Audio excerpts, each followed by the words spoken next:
नमस्कार मंडळी, पुन्हा एकदा स्वागत करतो तुमचं आपल्या एका नवीन व्हिडिओमध्ये. आपल्या सर्वांचा लाडका वेगाचा शेवट सर्जा आणि चांद यांनी टॉप गटामध्ये बाजी मारली होती. आणि आत्ता शारजा पिस्टन 22-11 कारवंडे चिक्या नक्की कोणत्या सेमीमध्ये पळणार, तर वेगाचा शेवट सर्जा आपलं पळताना दिसणार आहे. सेमी क्रमांक 11मध्ये तास क्रमांक 5वरून सर्जा आणि चांद मित्रांनो आपलं पळताना दिसणार आहेत. या सेमीमध्ये घोटकरांचं पिंटे आहे, त्याच्यामुळे एक मैत्रीपूर्ण टॉप लढत आपलं बघायला मिळू शकते. सेमी क्रमांक 10मध्ये पिस्टनला कड लागली आहे. सेमी 10 तास क्रमांक 1वरून पिस्टन पळणार आहे. त्या सेमीमध्ये कुमटे वजीर आहे, लक्ष्मणराव आहे, गजा 4x4 सुद्धा आहे.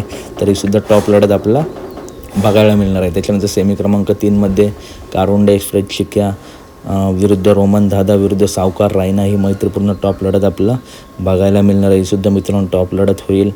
या सेमीमध्ये भोळाशंकरसुद्धा आहे. तर मित्रांनो, अपडेट आवडल्यास नक्की व्हिडिओ लाईक करा, चॅनलला सबस्क्राईब करा. भेटूया पुढच्या व्हिडिओमध्ये. धन्यवाद मित्रांनो.